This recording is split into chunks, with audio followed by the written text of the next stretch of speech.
Ciralu Simbok Podcast. Duar. Oke, assalamualaikum warahmatullahi wabarakatuh. Kita bertemu lagi di podcast Simbok Channel hari ini, guys. Kita akan bahas hal-hal yang viral hari ini yang terjadi di Indonesia. Yang pertama, kita akan bahas tentang COVID-19. Ya, menurut saya COVID-19 itu benar adanya ya, dari perspektif yang saya ketahui, karena saya tidak bisa melihat COVID-19 yang kasat mata, sehingga saya pun harus mempercayai COVID-19 kepada yang ahlinya ya. Meskipun secara kepercayaan 100% itu saya juga kadarnya tidak 100%, karena saya baratnya suatu hal yang butuh pembuktian seperti itu. Kalau dalam perspektif penelitian, karena sudah banyak kejadian yang terjadi di masyarakat, orang-orang yang meninggal karena COVID-19. Jadi jika premisnya adalah kita percaya COVID-19, itu kita jadi waspada. Tapi jika kita premisnya tidak percaya COVID-19, kita jadi apatis. Jadi saya lebih memilih percaya COVID-19. Jadi gini guys, COVID ini munculnya di Wuhan, ya kan? Tapi kenapa penelitian di Wuhan itu tidak diizinkan sama Perdana Menteri Cina sana? Dan kenapa Perdana Menterinya melarang untuk diteliti di Wuhan? Sementara posisi di Wuhan sudah kelar COVID, dan di negara kita masih campur aduk. Nah, gimana itu pendapatnya? Tentang kelarnya COVID-19 di Wuhan ya, mungkin jika kita flashback ke awal terjadinya pandemi ini ya, dulu di awal-awal kita melihat banyak orang kayak zombie ya, jalan-jalan pada kayak cengap-cengap gitulah.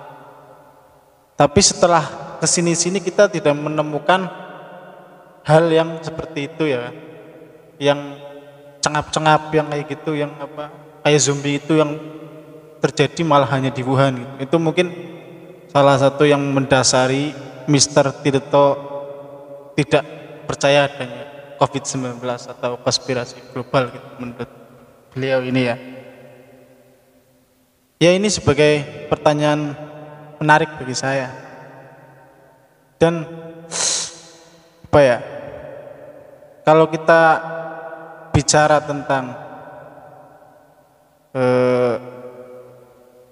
efek dari COVID-19 ini, ternyata bukan hanya menyangkut fisik, tetapi juga menyangkut ranah yang lain kan.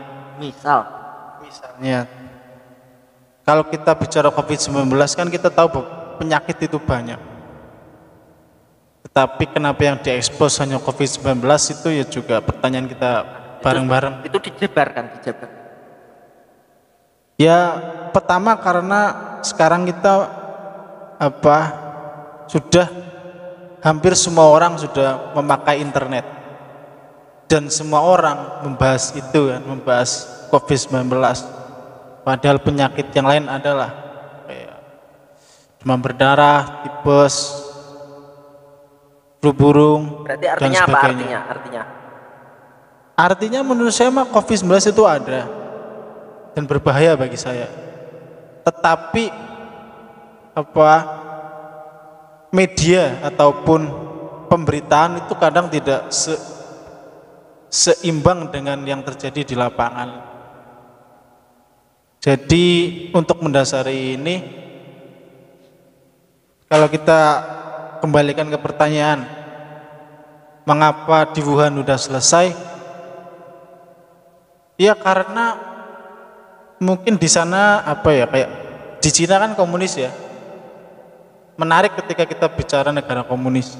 Contoh kayak di Korea Utara, ketika ada 1 orang atau 2 orang yang terkena COVID-19, besoknya 0. Kalian paham kan maksudnya apa? Mungkin penanganannya setiap negara itu berbeda-beda. Jadi itulah yang mendasari mengapa setiap negara berbeda-beda. Berarti ya, Indonesia beda penanganannya beda, sama Wuhan. Beda. Terutama kenapa yang berbeda adalah, yang menarik bagi saya adalah tentang vaksin ya. Ketika bicara COVID-19 kita bicara vaksin.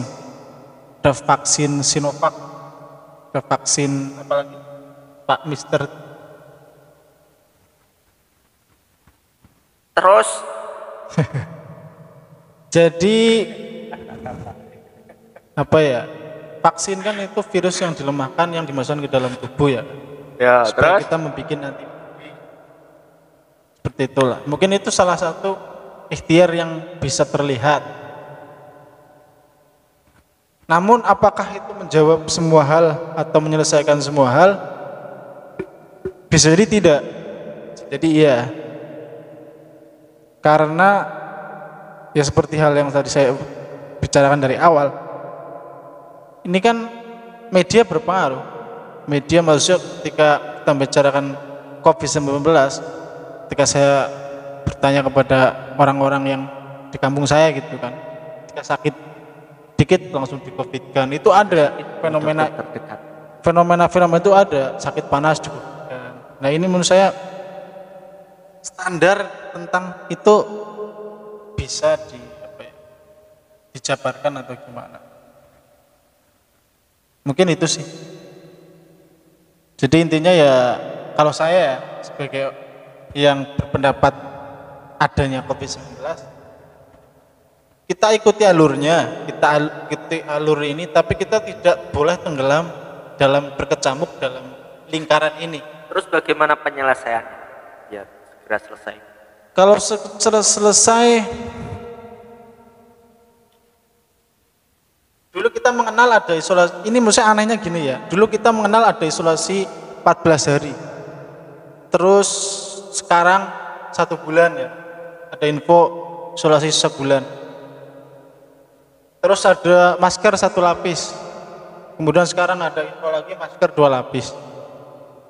Ya penanganan seperti itu yang bikin masyarakat jadi bingung, ini COVID-19 macamnya apa ini, kok tidak jelas runtutannya itu nggak jelas.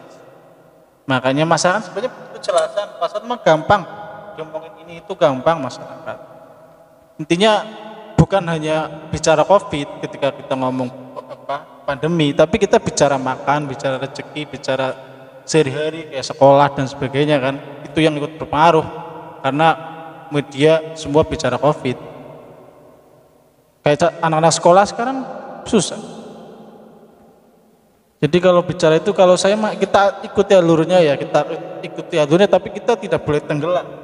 Ibarat kita berenang di lautan, kita berenang, tapi kita sambil waspada nih, jangan sampai kita tenggelam. Kita harus bisa nyari ikannya di situ, jangan kita malah dimakan buaya. Mungkin seperti itu saya.